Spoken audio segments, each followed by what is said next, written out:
Assalamu alaikum wa rahmatullah. How are you, dear viewers?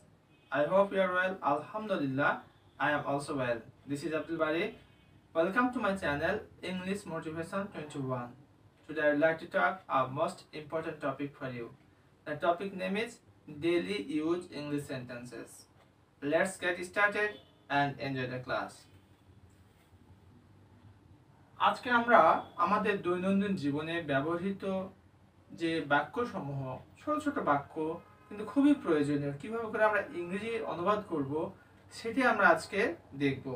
আর আজকে আমার 50তম class. এই ক্লাসগুলি যাদের ভালো লাগবে আমি রিকোয়েস্ট করব তোমরা আমার চ্যানেলে গিয়ে প্লেলিস্টে এর আগে 49টি ভিডিও দেওয়া আছে, তোমাদের প্রয়োজন অনুসারে সেখান থেকে দেখে নিতে পারো। আজকে ক্লাসটি আমরা উপভোগ করি। সে এখনো নিশ্চিত না। হ্যাঁ বন্ধুরা, কোনো একটা বিষয়ে দেখা যায় অনেক সময় আমরা সিদ্ধান্ত নিতে পারি না, তখন বলছে তুমি কি এখন নিশ্চিত? বলছে না না, সে এখনো নিশ্চিত না এই ব্যাপারে। সে এখনো নিশ্চিত না, তাহলে এখানে আমরা কি লিখবো? He is not sure it. সে এখনো নিশ্চিত না, he is not sure it. তোমার বোনকে তোমার সাথে নাও। তোমার বোনকে তোমার সাথে নাও, এটা হচ্ছে ইম্পারেটিভ সেন্টেন্স। তাহলে প্রথমে ভার্ব বসাতে হবে। তাহলে take your sister with you.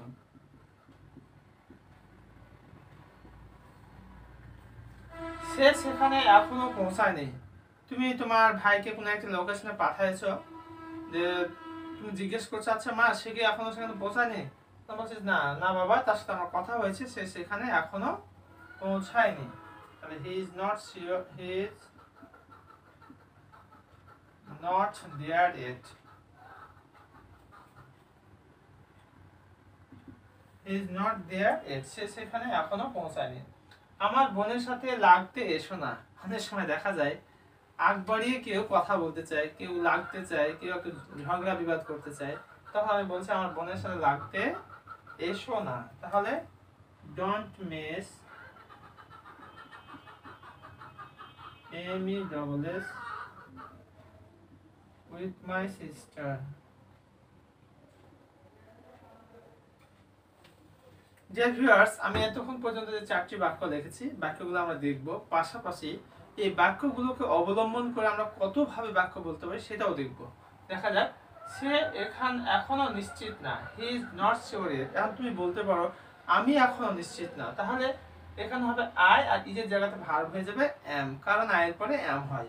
I am not sure ইট, আমি এখনো নিশ্চিত না। তুমি বলতে পারো বিষয়টি সম্পর্কে আমি এখনো নিশ্চিত না, I am not sure yet about the matter. তোমার বোনকে তোমার সাথে নাও। Take your sister with you. তোমার বোনকে নাও হে, পিতা বলছে যে বাবা তুমি তোমার মাকে তোমার সাথে নাও। তাহলে take your mother with you. মা তখন বলছে বাবা তুমি না, আমাকে না, তুমি তোমার পিতাকে সাথে নাও। তাহলে take your father with you. সে সেখানে এখনো পৌঁছায়নি, he is not there yet. কারণ সে বলতে এখানে বলতে পারো আমার ছোট ভাই এখনো সেখানে পৌঁছায়নি। তাহলে my younger brother is not there yet. আমার দাদু সেখানে এখনো পৌঁছায়নি। My grandfather is not there yet. আমার বোনের সাথে লাগতে এসো না, don't mess with my sister. তুমি বলতে পারো আমার ছোট ভাইয়ের সাথে লাগতে এসো না, don't mess with my younger brother. Don't mess with my younger brother. In such a way you can practice a lot, and through your practice you can improve your speaking quality, no doubt. এরপরে যে বাক্যগুলি আছে সেটা একটু দেখে আসি। এবার আমরা 5 নম্বর যে বাক্যটি রয়েছে সেই বাক্যটি একটু দেখব। বলা হচ্ছে তোমার ভাইকে ডাকো, তোমার বোনকে ডাকো, তোমার ছোট ভাইকে ডাকো। তাহলে তোমার ভাইকে ডাকো, এটা কারণ কিভাবে বলতে পারি ইংরেজিতে? খুবই সহজ। এটা হচ্ছে ইম্পারেটিভ সেন্টেন্স। তোমার ভাইকে ডাকো, প্রথমে ভার্ব বসবে, কল মানে ডাকা। Call your brother. তোমার ভাইকে ডাকো, কল ইওর ব্রাদার। যদি বলা হয় তোমার পিতাকে ডাকো, কল ইওর ফাদার। তোমার চাচাকে ডাকো, কল ইওর আঙ্কেল। দেখো কত ভ্যারিয়েশন নিয়ে আসা যাচ্ছে। একটি বাক্য শিখছো আর অনায়াসে শত শত বাক্য তুমি বলতে পারবা। তোমার শিক্ষককে ডাকো, কল ইওর টিচার। তোমার প্রিন্সিপালকে ডাকো, কল ইওর প্রিন্সিপাল। সে হাঁপিয়ে গেছে, হি ইজ বোর্ড। এখন এখন সে হাঁপিয়ে গেছে না বল তুমি বলতে পারো আমি হাঁপিয়ে গেছি, আই অ্যাম বোর্ড। আমার মা হাঁপিয়ে গেছে, মাই মাদার ইজ বোর্ড। আমার পিতা হাঁপিয়ে গেছে, মাই ফাদার ইজ বোর্ড। আমার ছাত্রছাত্রী হাঁপিয়ে গেছে, মাই স্টুডেন্টস আর বোর্ড। এটা বাইরে নিয়ে যাও, কোনো একটা বিষয় রয়েছে বলছে এটা বাইরে নিয়ে যাও, ধরো এটা বাইরে নিয়ে যাও, তাহলে এটা বাইরে নিয়ে যাও, take it outside, take it outside. যদি বলা হয় এটা ভিতরে নিয়ে যাও তাহলে কিভাবে বলতে পারবো? আউটসাইড কে চেঞ্জ করে দাও, ইনসাইড লাগিয়ে দাও, টেক ইট ইনসাইড। কেমন চলছে? হয়তো পড়াশোনা অথবা কাজ কাম অথবা ব্যবসা বাণিজ্য, বলতেই পারো যে কেমন চলছে ভাইজান আপনার ব্যবসা বাণিজ্য অথবা তোমার পড়াশোনা। এই বিভিন্ন ভাবে প্রশ্ন করতে পারো। তাহলে কেমন চলছে, how is it going, how is it going. এবার আমরা এরপরে যে বাক্যগুলি রয়েছে গুরুত্বপূর্ণ বাক্যগুলি, সেই বাক্যগুলি এক ঝলক দেখে নিই।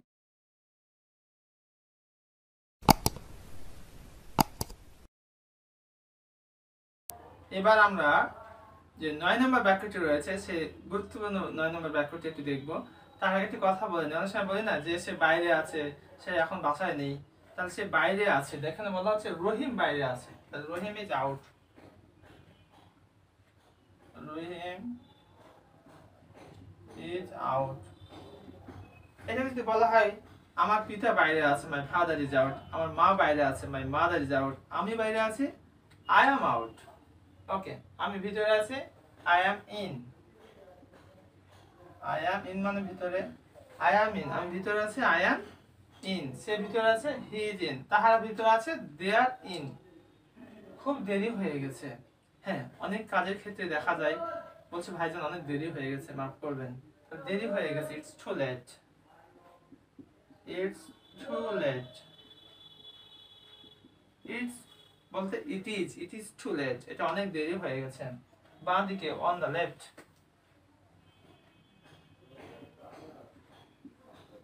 on the left.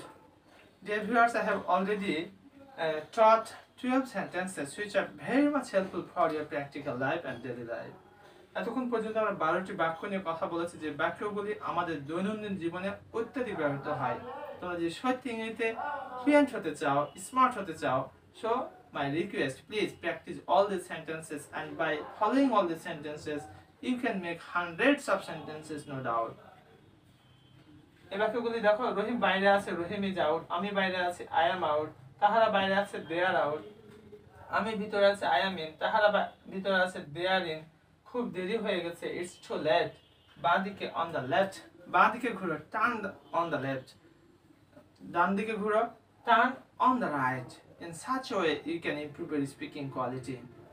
Deer viewers, এতক্ষণ পর্যন্ত তোমরা মনোযোগ সহকারে আমার ক্লাসটি দেখার জন্য অসংখ্য ধন্যবাদ। আর সবশেষে আমি বিনীত রিকোয়েস্ট করবো যারা এখনো আমার চ্যানেলটি সাবস্ক্রাইব করোনি, please subscribe my channel so that you can easily get next video. এবং তোমরা কোন ধরনের ভিডিও পেতে চাও, কোন ধরনের ইংরেজি বিষয় নিয়ে তোমাদের কৌতূহল রয়েছে, আমাকে কমেন্ট করে জানিয়ে দাও। Inshallah, I will try my best to supply or provide all these videos in next time. Thank you very much for watching this video. Assalamu alaikum wa rahmatullah.